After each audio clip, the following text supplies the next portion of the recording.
عمران خان صاحب نے مذاکرات کے لیے بھی 3 شرائط دے دی ہیں جو پہلے بھی دے رہے تھے، اور وہ شاید وہ یہی ہیں کہ جی وہ کہتے ہیں کہ میں جو ان کی غیر رسمی گفتگو ہوئی ہے میڈیا کے ساتھ، کیسز ختم کریں، ہمارے لوگوں کو رہا کریں، ہمارا مینڈیٹ واپس کریں، یہ 3 بڑی اہم شرطیں۔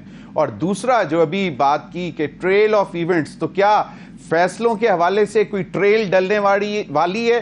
کیونکہ 2 تو آ گئے، مطلب 2 بڑے ریلیف مل گئے پی ٹی آئی کو، تو کوئی ٹریل تو نہیں ڈلنے جا رہی، کوئی کھچڑی تو نہیں پک رہی بیک گراؤنڈ میں؟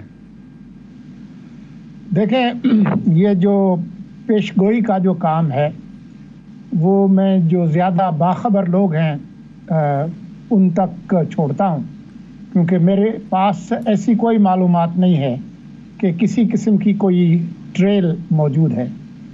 جہاں تک کل کے اور آج کے فیصلے کا تعلق ہے تو میں سمجھتا ہوں کہ یہ بالکل مختلف طرح کے فیصلے ہیں۔ جو آج کا فیصلہ ہے وہ میرے خیال میں قانونی اعتبار سے وہ ٹھیک فیصلہ ہے۔ اس کا مطلب یہ ہرگز نہیں ہے کہ خان صاحب کو اور ان کی اہلیہ کو نقصان نہیں پہنچا۔ ان کے جو متضاد بیانات تھے اس کے حوالے سے، لیکن قانونی طور پر یہ کوئی ایسا معاملہ نہیں تھا جس پر دونوں کی سزا بنتی، اس لیے میرے خیال میں ان کو سزا نہیں ملی اور انہوں نے بری کر دیا۔ کل کا جو معاملہ ہے اس سے میں یہ ہرگز نہیں سمجھتا کہ اس نے جو 8 فروری کا جو الیکشن تھا اس کو نل اینڈ وائڈ قرار دے دیا گیا ہے اور نشان جو ہے وہ واپس دے دیا گیا ہے۔ ابھی تک جو فیلڈ میں فیصلہ موجود ہے جنوری کا، اس کے اندر سپریم کورٹ نے ہی یہ فیصلہ دیا تھا کہ کیونکہ انہوں نے الیکشن ایکٹ کی خلاف ورزی کی ہے اور مسلسل کی ہے، تو الیکشن کمیشن کا موقف ٹھیک ہے اور ان کو انتخابی نشان نہیں مل سکتا۔ ابھی تک سپریم کورٹ نے اپنے فیصلے کو نہ تبدیل کیا ہے نہ اس کی تنسیخ کی ہے، تو میں نہیں سمجھتا ہوں کہ اس طرح کا کوئی فیصلہ ہوا ہے۔ البتہ کل کا جو فیصلہ ہے اس نے بہت سارے سوالات ضرور اٹھائے ہیں۔ میں قانونی ماہر نہیں ہوں، لیکن ابھی تک جو میں نے تشریح سنی ہے بہت سارے قانونی ماہرین کی، جو کہہ رہے ہیں کہ یہ فیصلہ درست ہے اور وہ جوڑ رہے ہیں آئین کا جو آرٹیکل ہے 187 مکمل انصاف دینے کا، اس سے اس کو جوڑ رہے ہیں۔ تو میری معلومات کے مطابق آئین کے اندر کوئی 280 آرٹیکل ہیں اور صرف 187 کا آرٹیکل نہیں ہے۔ سپریم کورٹ جو ہے وہ خود آئین کے ایک آرٹیکل کی پیداوار ہے جو آرٹیکل 175 ہے۔ اس میں بہت واضح طور پر لکھا ہے اس کے کلاس 2 میں کہ سپریم کورٹ کا مطلب 17 ججز ہیں اور سپریم کورٹ آئین اور قانون کے تحت ہی کوئی فیصلے دے سکے گی، وہ اس سے بالا تر نہیں ہے۔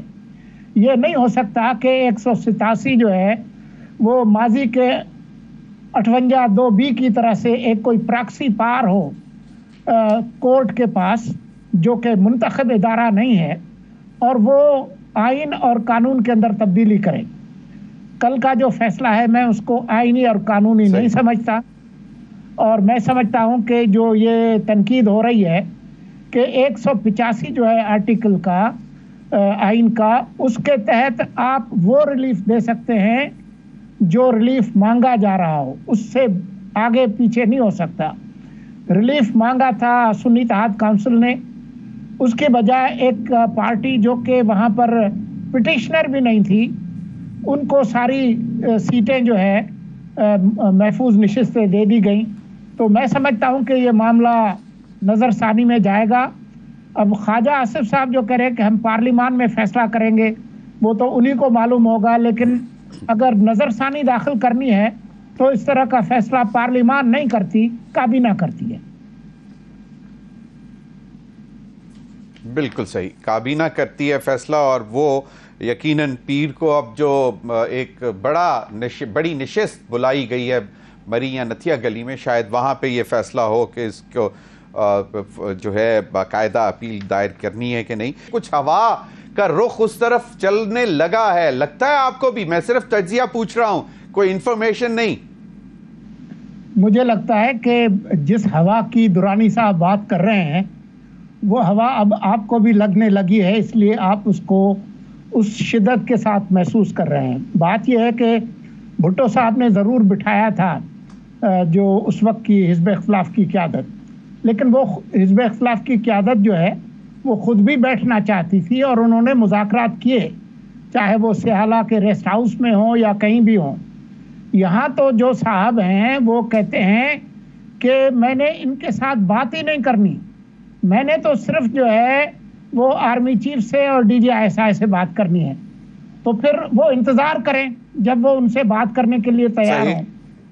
تو وہ مجھے ہوتا ہوا نظر نہیں آ رہا. باقی جو کیسز وغیرہ ہیں وہ کیسز عدالتوں میں چل رہے ہیں اور عدالتیں آزاد ہیں. وہ میرے خیال میں پی ٹی آئی کو اب یہ مان لینا چاہیے کل کے فیصلے کے بعد. اس کے بعد بھی اگر نہیں مانتے، بہت سارے کیسز میں ان کی سزا یا تو معطل ہو چکی ہے یا ان کو بری کیا جا چکا ہے. تو جو بڑے بڑے کیسز رہتے ہیں اس میں بھی ان کو چاہیے کہ وہ اسی عدلیہ پر اعتبار کریں جس نے ابھی ان کے حق میں فیصلے دیے ہیں. دیکھیں کل کا جو فیصلہ ہے اس سے ایک بات تو ثابت ہو گئی ہے نا کہ ثاقب نثار اور افتخار چودھری اور جو دوسرے جو زوما تھے ان کی طرح سے اب ہم خیال بینچ نہیں بنتے، اب چیف جسٹس بینچ نہیں بناتے. چیف جسٹس اکثریت میں ہیں، ان کے خلاف فیصلہ ہوا ہے تو اس کی تعریف تو کرے نا کہ جی عدلیہ جو ہے اس میں اب وہ جو شہنشاہ معظم ہوتے تھے چیف جسٹس اب وہ نہیں رہے. اور چیف جسٹس خود اٹارنی جنرل کے ذریعے وزیر قانون کے ذریعے کہہ چکے ہیں کہ اگر آپ یہ قانون تبدیل بھی کرتے ہیں تو میرا کوئی ارادہ نہیں ہے، میں مقررہ وقت پر ریٹائر ہو جاؤں گا.